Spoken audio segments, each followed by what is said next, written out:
So we wrote this course called Yiddish for Yuppies, and sometime you'll give me 25 minutes and we'll go through it. It's fun. Oh my gosh. Cynthia, do you know Yiddish? Cynthia? No, my grandparents spoke it and my parents spoke it, but I never knew it.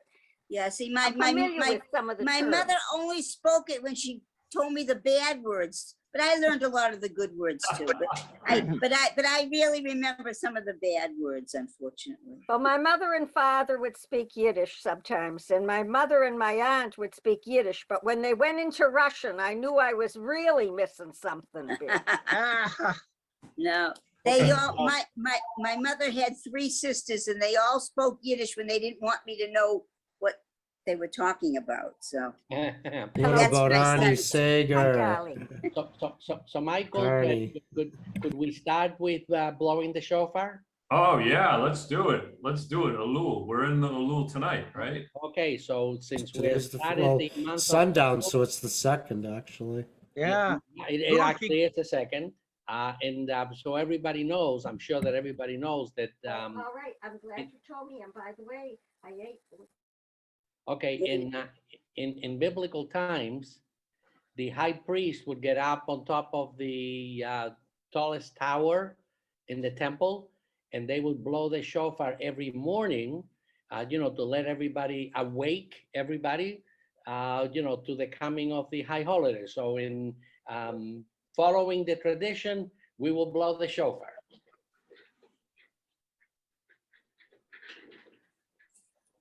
I'm sorry, I was distracted by Rudy. Okay, I'm back.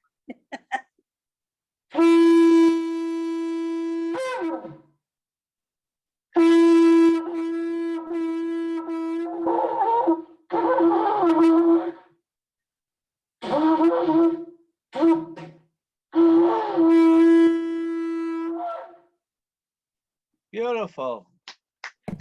Yeah, Okay. baby. And Michael, since we talked last time about the connection between the 13 principles of Maimonides and Yigdal, if you make me the co-host. All right. Okay, and I hope that everybody can see it. Mm-hmm.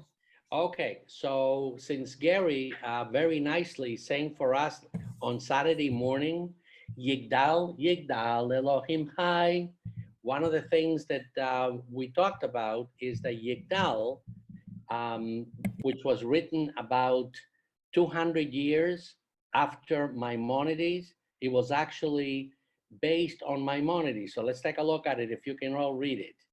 Okay, so Maimonides that lived between 1138 and 1204. He was born in Cordova, as you know, but at a relatively young age, he ended up in Egypt. And this is where he wrote most of his books. So here are the 13 principles of faith of Maimonides. Number 1, I believe in complete faith in the existence of the Creator, who is perfect in every matter of existence and is the primary cause of all that exists. Now let's take a look at Yigdal. Magnified and praised be the living God. He exists, unbounded by time is his existence. Number 2, Maimonides, I believe with complete faith in God's absolute and unparalleled unity. And you remember that, we have a prayer, we have a saying that, about the unity when we do on Saturday. Well, this is what the author got it. Shema. This is where the unity thing comes in, okay? Edmund Flagg, the I am a Jew. That is correct, the I'm a Jew, yep.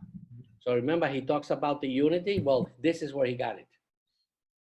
Okay, so Yigdal said he is one. There's one in unity, like it's oneness. Inscrutable and infinite is his oneness. The Maimonides, I believe in faith, non-corporeality, nor that he will be affected by any physical occurrences, such as movement or rest or dwelling. Yigdal says he has no semblance of a body, nor is he corporeal, nor has his holiness have any comparison. See it? Okay, 4, God's eternity. Yigdal says he preceded every being that was created, the first, and nothing precedes his precedence.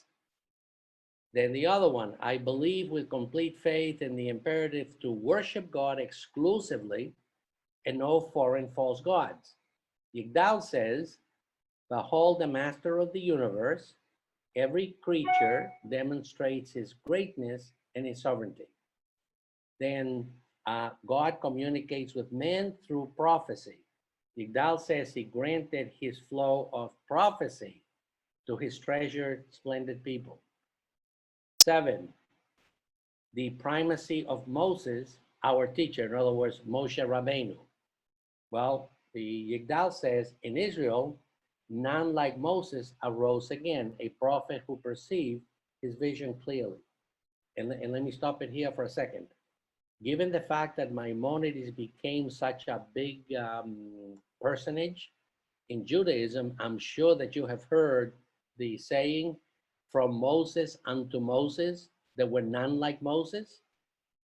Yes. They're talking about Moses Maimonides. And of course, Moshe Rabbeinu. Okay.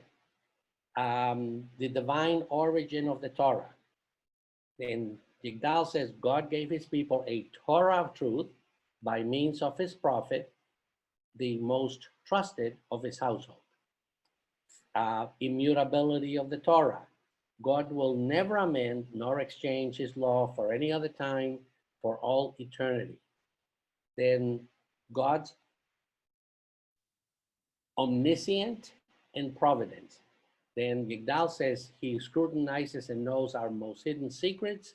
He perceives a matter's outcome as its inception. And we're getting close. 11, divine reward and retribution. Then Yigdal says he rewards a man with kindness according to his deed. He places evil on the wicked according to his wickedness.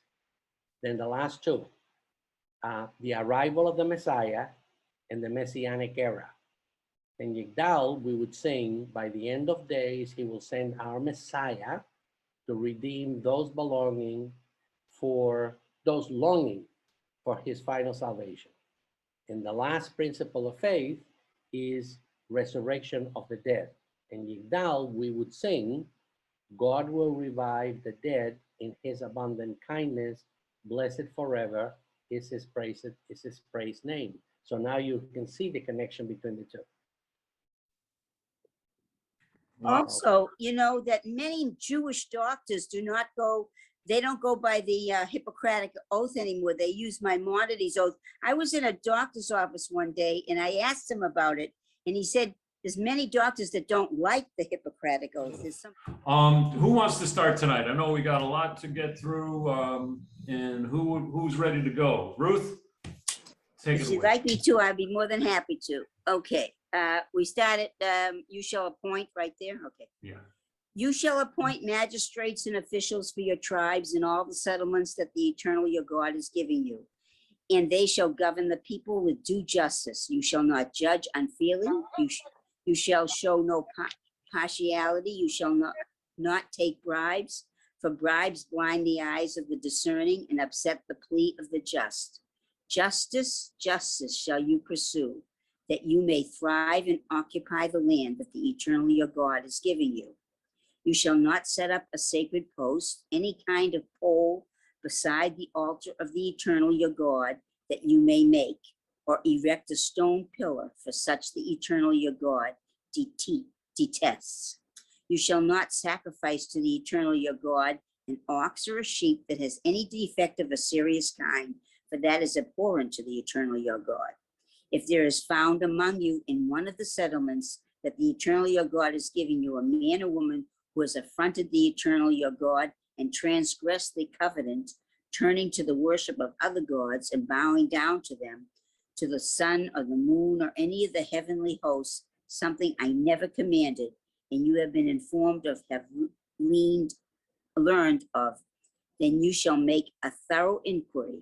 If it is true that the fact is established that abhorrent thing was perpetrated in Israel, You shall take the man or the woman who did that wicked thing out to the public place, and you shall stone that man or woman to death. A person shall be put to death only on the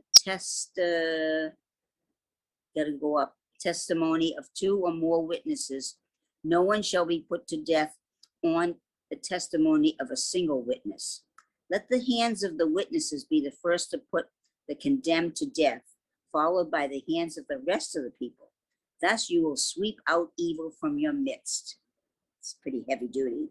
If a case is too baffling for you to decide, be it a controversy over homicide, civil law, or assault matters of dispute in your courts, you shall promptly repair to the place that the Eternal your God will have chosen, and appear before the Levitical priests on the magistrate in charge at that time, and present your problem. When they have announced to you the verdict in the case, you shall carry out the verdict that is announced to you from that place that the Eternal chose, observing scrupulously all their instructions to you. You shall act in accordance with the instructions given you and the ruling handed down to you, and must not deviate from the verdict that they announce to you, either to the right or to the left. Should either party act presumptuously and disregard the priest charged with serving there the Eternal your God, or the magistrate, that party shall die. Thus you will sweep out evil from Israel.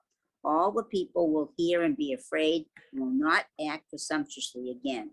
Can I just raise a point here? And Sure. just because I didn't know this, and maybe some of you already know this, that the priests have a role in some of this law, right? And I just know that there's some commentary here.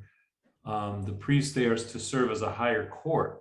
If you look under here, the expression suggested at the time of Deuteronomy, not all priests were Levites. This passage thus appears to reflect the power struggle that in time led to unquestioned assumption of priestly duties and privileges by the Zadokites, a Levitical family. Later on, the Zadokites invoked Aaron as their ancestor to legitimate their status. Okay. Anybody else know anything about that? That's interesting. Okay. I'm just pointing that out. I feel like, part of our laws today are right from this, right? 2 or more witnesses. Sedek Tirdof, justice shall you pursue. Yes, that's is right in the big, end of what is it, verse 20? Yeah. Right. All right. So where did I leave off? Let me see. Oh, okay, so if after you have entered the land, Yeah. I didn't think I said that. Right. If after you have entered the land that the Eternal your God has assigned to you, and taken possession of it and settled in it, you decide, I will set a king over me, as do all the nations about me. You shall be free to set a king over yourself, one chosen by the Eternal your God. Be sure to set as king over yourself one of your own people. You must not set a foreigner over you, one who is not your kin. Moreover, he shall not keep many horses or send people back to Egypt to add to his horses, since the Eternal has warned you. You must not go back that way again, and he shall not have many wives, lest his heart go astray, nor shall he amass silver and gold to excess. Wait a minute, this is very interesting to me. This is the first time it says, and she shall not have many wives. They always had many wives. Then when did that change? At this moment? I never knew that. I always thought that there were many wives. Yeah, David had quite a few wives. I mean, Saul. No, I don't know. well, no, that's he says, and he shall not have many wives. But they've always had many wives. Why is that not been followed? Is what I'm asking. That surprises me, because there was a lot of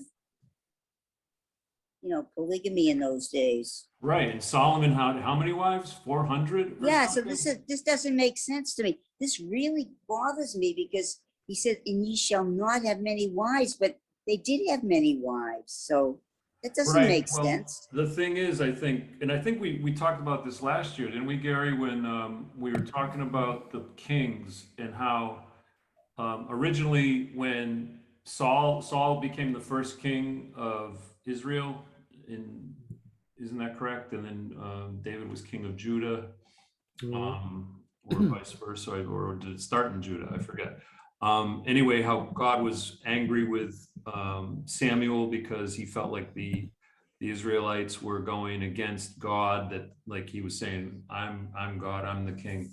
But that it seems like the king needs to be a real, like a real brilliant person, a real spiritual person too, Somebody right? that's humbled and not possessed by possessions and riches. And I think it's more like in that context, you know what I mean? Right. That they're supposed to be like a real, Like Moses, humble. in essence, like Exactly. Moses. I think Exactly. Moses is like the standard, right? And Exactly. it's interesting. And I think, doesn't Solomon have an Egyptian wife, or who's the Egyptian woman that So Solomon? the whole point is there's inconsistency. That's what it's coming down to. There's inconsistency in this. I mean, people say it's the word of God, but there's a lot of things that are inconsistent. Right, because it's hard to, and that's the beauty of faith, right? It's like, and the beauty of Torah and the beauty of the Bible too, I think, is like that we find that all the human foibles, right? That it's so Yeah. hard to follow, Right, even though it right. seems easy. Right. It's like, and But that's the beauty of it's even how it interesting. was It written. says, and ye shall not have many wives, lest his heart go astray, nor shall he amass silver and gold to excess. But the interesting, it doesn't say here that, how sometimes it says you will die. It doesn't give you a punishment or what happens to you if you don't have many wives. So it says that, but there's no explanation what happens if you have many wives. This is interesting.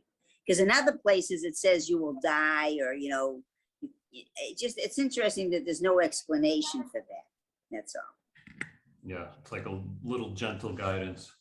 What do Yeah, you think I of had that? more than wife, I'll die, I'd be dead. What? Oh, I would have been dead a long time ago for so many things I can't even begin to tell you. There you go. Okay, so should I go on or have somebody else go on? Yeah, why don't we try somebody else? Monique, how about you, number 18? Yes, when he is seated on his royal throne, he shall Thank have you, Ruth. he shall have a copy of this teaching written for him on a scroll by the Levitical priests. Let it remain with him, and let him read it in all his life, so that he may learn to revere the eternal his God, to observe faithfully every word of this teaching, as well as these laws. Thus he will not act haughtily toward his fellows, or deviate from the instruction to the right or to the left, to the end that he and his descendants may reign long in the midst of Israel. The Levitical priests, the whole tribe of Levi, shall have no territorial portion with Israel. They shall live only off the Eternal's offerings by fire as their portion, and shall have no portion among their brother tribes. The Eternal is their portion as promised. This then shall be the priest's due from the people. Everyone who offers a sacrifice, whether an ox or a sheep, must give the shoulder, the cheeks, and the stomach to the priest. You shall also give him the first fruits of your new grain and wine and oil, and the first shearing of your sheep. For the Eternal your God has chosen him and his descendants out of all your tribes to be in attendance for service in the name of the Eternal for all time. If a Levite would go from any of the settlements throughout Israel where he has been residing to the place the Eternal has chosen, he may do so whenever he pleases. He may serve in the name of the Eternal his God, like all his fellow Levites who are there in attendance before the Eternal. They shall receive equal shares of the dues without regards to personal gifts or patrimonies. When you enter the land that the Eternal your God is giving you, you shall not learn to imitate the abhorrent practices of those nations. Let no one be found among you who consigns a son or a daughter to the fire, or who is an augur, a soothsayer, a diviner, a sorcerer, one who casts spells, or one who consults ghosts or familiar spirits, or one who inquires of the dead. For anyone who does such things is abhorrent to the Eternal, and it is because of these abhorrent things that the Eternal your God is dispossessing them before you. You must wholehearted with the Eternal your God. Those nations that you're about to dispossess do indeed resort to soothsayers and augurs. To you, however, the eternal your God has not assigned the like. Can we pause for 1 second? That verse 13, you shall be wholehearted with your God. That's considered to be one of the 5 most important concepts like of Judaism. It's considered to be one of, like, in other words, you're supposed to be in the Torah. God tells Abraham that he's Tamim. Tamim is the word, and you could see it right here, the first word in line 13, Tamim. If you look at the Hebrew, Tamim Tehiyah Im Adonai Elohecha. Right. And also the Torah tells us that Noah was Tamim. And it has different meanings. Like, it means a lot of times when they're talking about the animal sacrifices without blemish, it describes the animal as Tamim. In Abraham's case, and in Noah's case, it meant kind of like, it's also to mean like blameless, almost like without fault to an extent. And Abraham was described the same way. But it's the idea that, and you think about this with the high holidays coming, you always have to come before God in your total self, which includes the bad as well as the good. And you got to accept, whatever God's decree is based on that. But you can't like hide from that totality. But that concept, that phrase right there, is considered by a lot of like Jewish scholars and rabbis to be one of the most important 5 like phrases in Judaism. Fascinating stuff. That's because we sing that every Saturday, right? Isn't that part of? Yeah, it's part of the after. Yes. Yeah. You love your God with all your heart, with all your soul. Beautiful. Awesome. Or we sing Elohai, like for your pure soul, Tehorah. Excellent. Do you want to continue on, Monique? No, somebody else can read. Okay. How about Cynthia? You're muted, Cynthia. So good to see you, Cynthia. Am I audible now? Yes, you are. And you look wonderful. You don't have your brace. The last time she couldn't make it because she was. You look great. You look wonderful. Number 15. My 15 is that Yeah. from among your own people, the eternal your God will raise up for you a prophet like myself, that is whom you shall heed. This is just what you asked of the eternal your God at Horeb on the day of the assembly, saying, let me not hear the voice of the eternal my God any longer, or see this wondrous fire any more, lest I die. Whereupon the eternal one said to me, they have done well in speaking thus.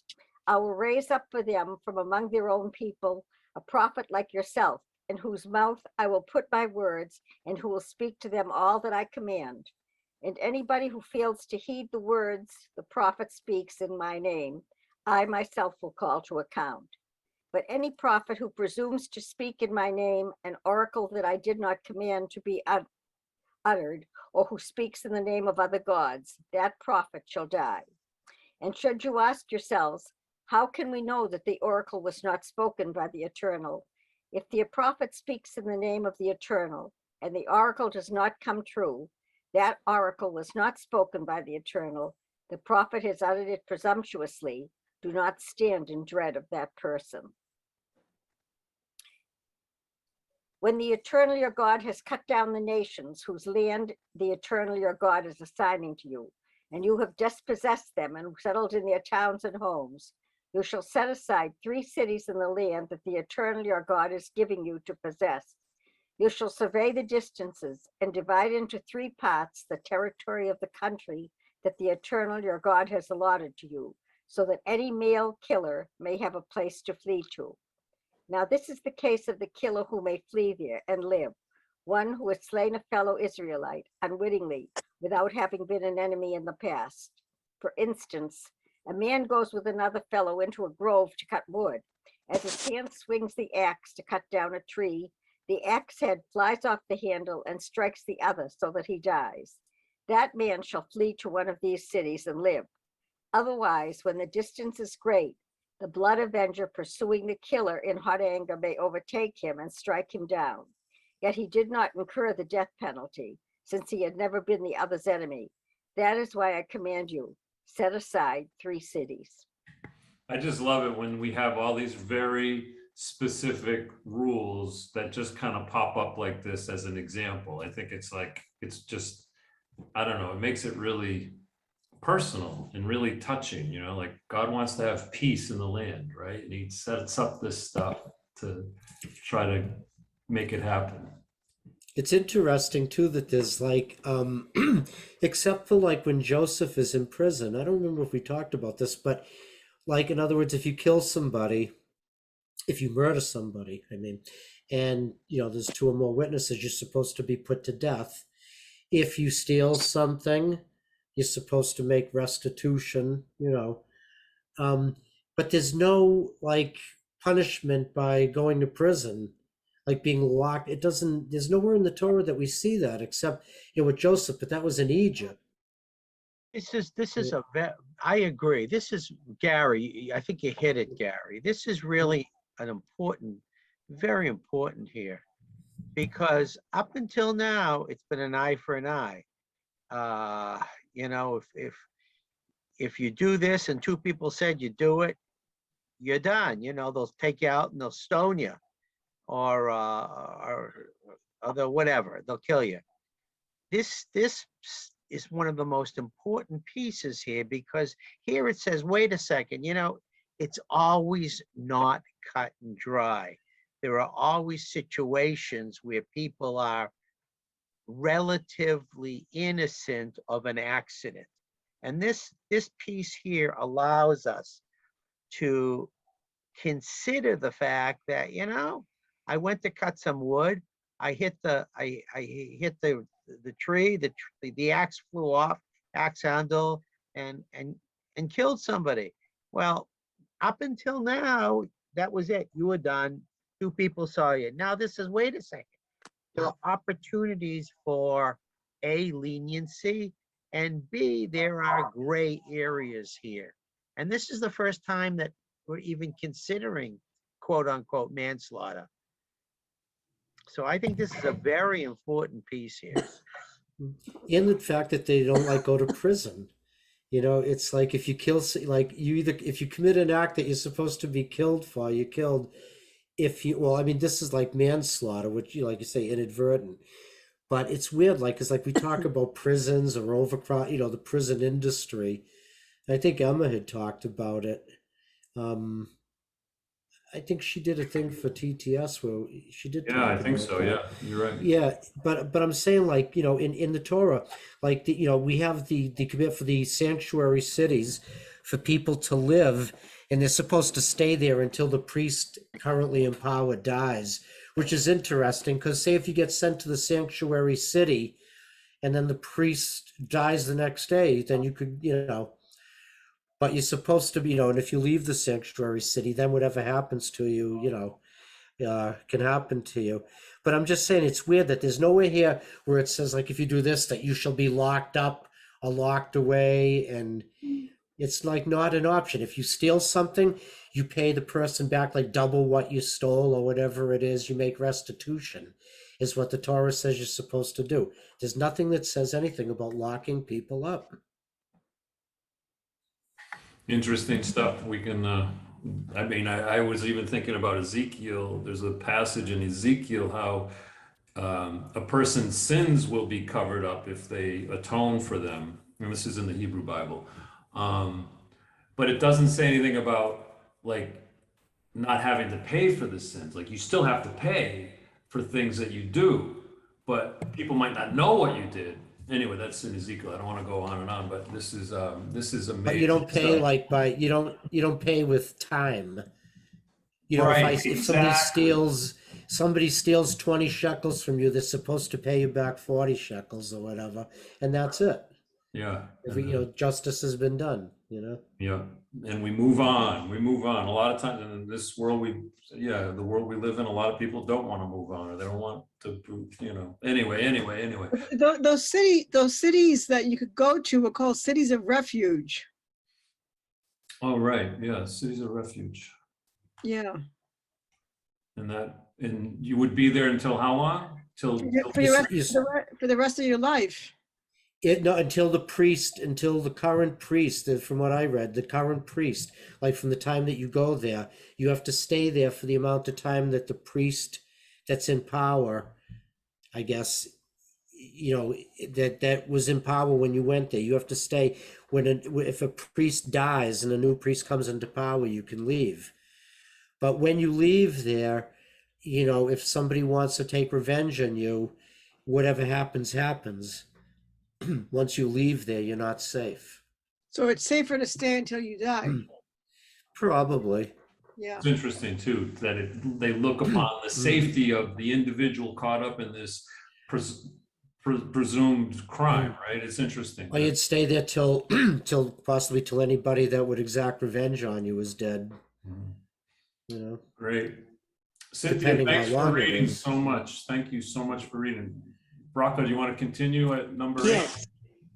And when the eternal your God enlarges your territory, as was sworn to your fathers, and gives you all the land that was promised to be given to your fathers, if you faithfully observe all the instruction that I enjoin upon you this day, to love the eternal your God and to walk in God's ways at all times, then you shall add 3 more towns to those 3. Thus, blood of the innocent will not be shed, bringing blood guilt upon you in the land that the eternal your God is allotting to you. If, however, a man who is the enemy of another lies in wait and sets upon the victim and strikes a fatal blow, and then flees to one of these towns, the elders of his town shall have him brought back from there, and shall hand him over to the blood avenger to be put to death. You must show him no pity. Thus you will purge Israel of the blood of the innocent, and it will go well with you. You shall not move your neighbor's landmarks set up by previous generations in the property that will be allotted to you in the land that the eternal your God is giving you to possess. A single witness may not validate against a person any guilt or blame for any offense that may be committed. A case can be valid only on the testimony of 2 witnesses or more. If someone appears against another to testify maliciously and Oh, I wanted to pause here for 1 second. I just wanted to point out before we got into this passage, notice like what Braca was just reading down here, like Moses throws this verse in number 9, if you faithfully observe all this instruction upon you, I enjoin upon you, to love the eternal your God and walk in God's ways at all times, right? So how important that is, like that brings like God's will, God's justice into all these, you know, acts, maybe crimes, maybe misunderstandings, maybe manslaughter. But I mean, I know we used to have people swear on the Bible, right? So help us God. And I don't think we're doing that anymore, are we? I don't recall. Court? I thought they did. They do it in court. Court. Do they still do it? Yeah, they I still do haven't it in seen court, yeah. I thought they took that out, but I'll have to look that up. But I just feel like that's such an important part that, you know, Moses pops that in there, just always to remember to love God all the time. All right, so where were we? Oh, number 16. So if you can continue. those 3. Number 16, Braca. Okay, if someone appears against another to testify maliciously and gives incriminating yet false testimony, the 2 parties to the dispute shall appear before the eternal, before the priests or magistrates in authority at the time, and the magistrates shall make a thorough investigation. If the one who testified is a false witness, having testified falsely against a fellow Israelite, you shall do to the one as the one schemed to do the other. Thus you will sweep out evil from your midst. Others will hear and be afraid, and such evil things will not again be done in your midst. Nor must you show pity, life for life, eye for eye, tooth for tooth, hand for hand, foot for foot. When you, an Israelite warrior, take the field against your enemies and see horses and chariots, forces larger than yours, have no fear of them. For the eternal your God who brought you from the land of Egypt is with you. Before you join battle, the priest shall come forward and address the troops. He shall say to them, Hear, O Israel, you are about to join battle with your enemy. Let not your courage falter. Do not be in fear or in panic or in dread of them. For it is the eternal your God who marches with you to do battle for you against your enemy to bring you victory. Then the official shall address the troops as follows.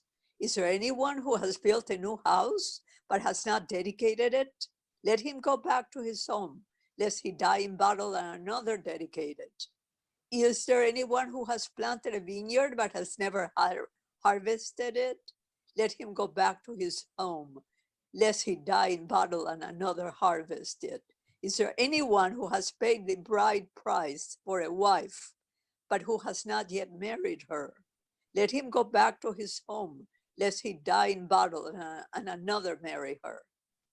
The official shall go on addressing the troops and say, Is there anyone afraid and disheartened?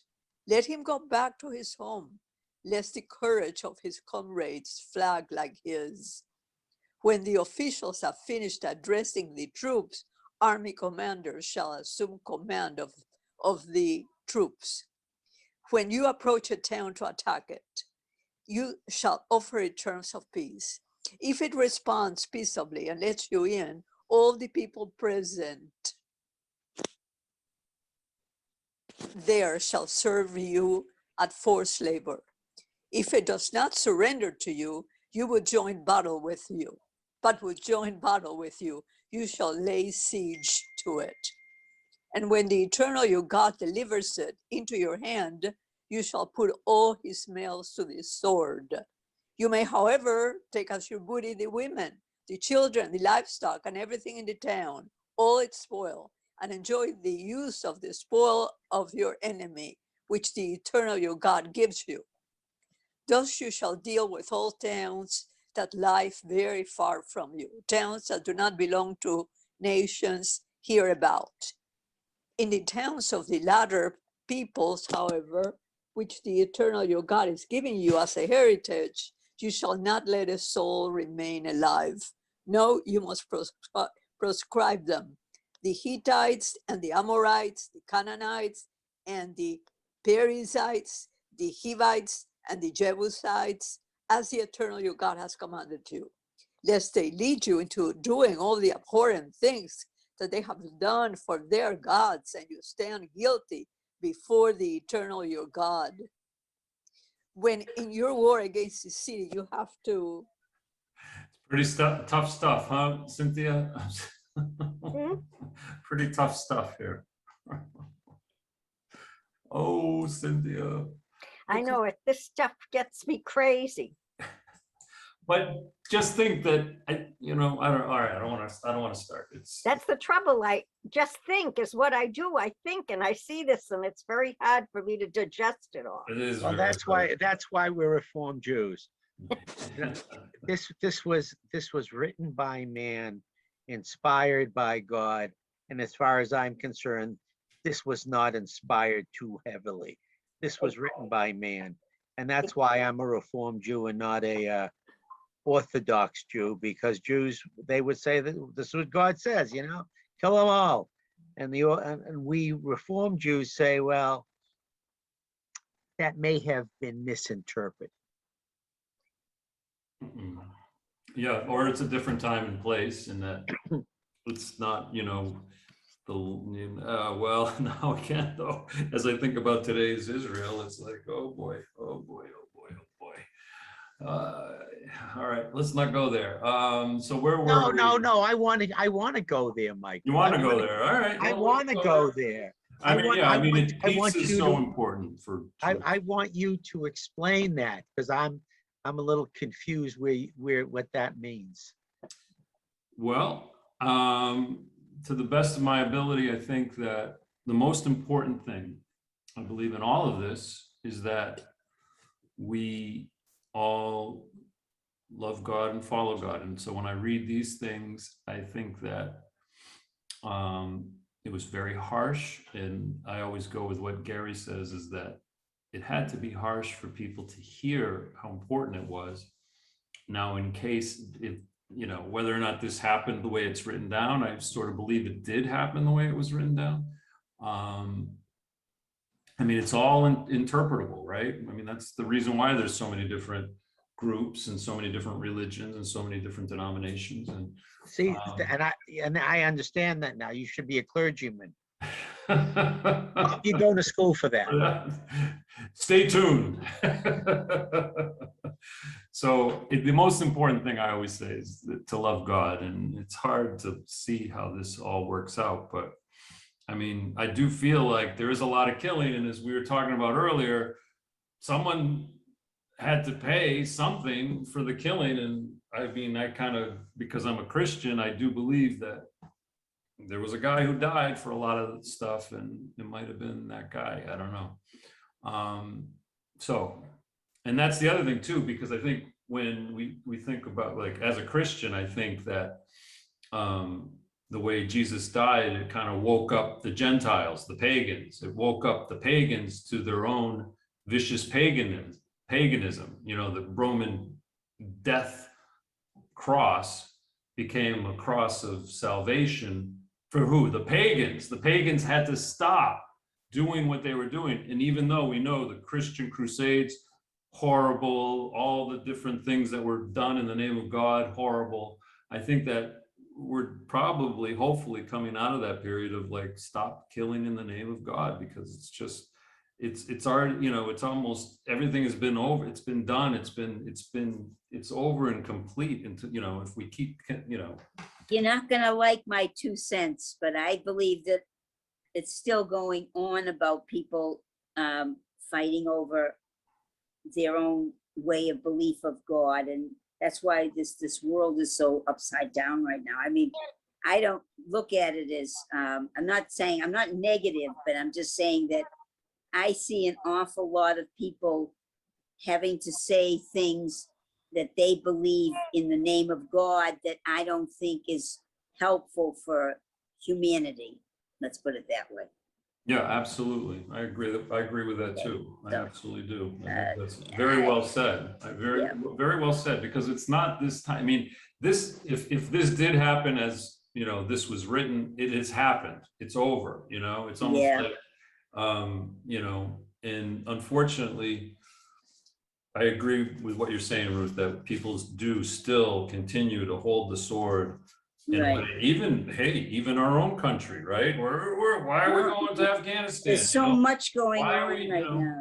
Yeah, exactly. I mean, even our own country has its own problems with that, because why do we went to Afghanistan, and now Afghanistan, guess what? The Taliban are back there now. What are we going to do about that? I mean, it's like, it's awful. But anyway, does anyone want to? Gary, you want to read? I love it when you read, Gary, and I love reading last week too. We're at number 19. Thank you, Bracha. Thank you, Bracha. Thank you, bro. Thanks for everyone who read tonight. Okay, here we go. This is an interesting part where I'm starting out here. Excuse me. When in your war against a city, you have to besiege it a long time in order to capture it. You must not destroy its trees. That is really interesting. That's you see in the interesting. second line of 19, where it says, "Lahachsha lo tashchit." You shall not, in other words, trees that bear fruit. You're supposed to save its fruit-bearing trees. Like you go into a place, you see, you destroy, you could do all this stuff, but you're supposed to save the fruit-bearing trees. Does it say That's fruit really bearing cool. trees? Just wait, does it say It fruit doesn't bearing say trees? it here, but it doesn't say it here, but that's what I've read more stuff about it. It Oh, really okay, because I thought it meant basically all trees. I never Yeah. thought of it as only the Yeah. fruit bearing trees. wielding the axe against them. You may eat of them, but you must not cut them down. Are Yeah, trees of the field human to withdraw before you into the besieged city? Only trees that you know do not yield food may be destroyed. Okay? You may cut them down for constructing siege works against the city that is waging war on you until it has been reduced. But there's also, I think, like environmentally too, the word tashchit, like wasteful, like you're supposed to not be wasteful, you know. If in the land that the eternal your God is assigning to you to possess, someone slain is found lying in the open, the identity of the slayer not being known, your elders and magistrates shall go out and measure the distances from the corpse to the nearby towns. The elders of the town nearest to the corpse shall then take a heifer which has never been worked, which has never pulled in a yoke, and the elders of that town shall bring the heifer down to an ever-flowing wadi, which is not tilled or sown. There in the wadi they shall break the heifer's neck. The priests, sons of Levi, shall come forward, for the eternal your God has chosen them for divine service and to pronounce blessing in the name of the eternal. And every lawsuit in case of assault is subject to their ruling. Then all the elders of the town nearest to the corpse shall wash their hands over the heifer whose neck was broken in the wadi, and they shall make this declaration: our hands did not shed this blood, nor did our eyes see it done. Absolve the eternal one, your people Israel, whom you redeemed, and do not let guilt for the blood of the innocent remain among your people Israel, and they will be absolved of blood guilt. Thus you will remove from your midst guilt for the blood of the innocent, for you will be doing what is right in the sight of the eternal. Be'enei Adonai. Amen. Wow. I mean, a lot of stuff here. Thank you, everybody, for reading. I'm so glad. I don't know. I feel back at my desk. I feel like I'm back home somehow. Somehow. But it's so tough, you know. It really is. Like when we were talking about that discussion, it's so tough. I feel like we're almost entering a period of, I mean, if you think about, I'm just thinking about Afghanistan, for instance. Like after a while, you have to wonder what all that war was about if we're not in charge of that country anymore. Poppy, isn't it? Poppy, yeah. I mean, it's almost like I feel like, and we could talk about this as the weeks go on, but I mean, it really came from 9/11, right? We get hit on 9/11. How many people died 9/11? 3,000 people died, roughly. It would said not even 3,000, right? 2,800, 2,900. And then we created a war, 2 wars. We created 2 wars and just unbelievable carnage. And there was only 2,900 dead. And then we even lost thousands going into the war. Can I just say what? Well, not. I mean, there's still the people that died in the 2 wars outnumber, but there were people that were affected by 9/11 that have been dying steadily since then. Like first people that breathe, you know, a lot of young people dying of lung cancer, and so it is more than 3,000. But I know what And you're it saying also though, because wasn't only the towers. You have to remember what happened at the Pentagon. You have to remember what happened to that jet that went down. And there was a lot more than just that, remember. but we still kill more, like, you know.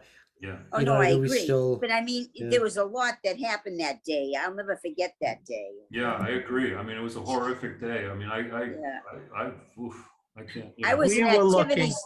I was an activities director for seniors, and I had to keep them calm because they thought the world was coming to an end. Ugh. That's how bad it was, you know. Unbelievable. We needed to have a scapegoat. Intense.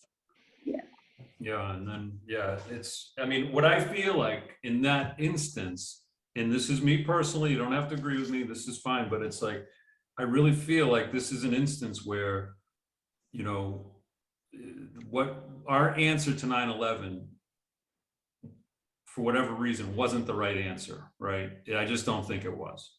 However we went about it, I just feel like this whole thing, I mean, because I feel like we are entering a new era, I believe. I honestly believe that. And this 9/11 thing, and God bless all the people that died. I don't want to sound like, you know, it happened, right? We have to bind up the wounds, and we have to bury our dead, and we have to mourn for them, and you know, we shall never forget them. However, it's our response that I feel was so out, you know, just way overplayed, and just not even, and it didn't work. Let's face it, it was a disaster. Afghanistan, and the only person, guess who was the only person that talked about it? The president before this one. I don't even want to mention his name. Anyway, thoughts? Anybody? Well, it's not, the only thing I'm gonna mention on that is that if they had stopped after they had killed Hussein and didn't get into Afghanistan, it would have been better. I thought it was gonna be over after they killed him. But that's another whole issue. But I'm just saying that, and also, what's his name? The Bin Laden. guy. Yeah, yeah. Yeah. Those two guys, I thought after that it would have been over, and then it wouldn't have been going on for year after year after year. That's when things got out of hand. That's what I think. But I think we went into Iraq because Saddam Hussein tried to assassinate George H.W. Bush. Right. And who gave the order to kill, Osama bin Laden. who was that? That was Obama. President That was a Democrat, correct? Obama killed Osama. Boom. Boom. Yeah, Take him out. it's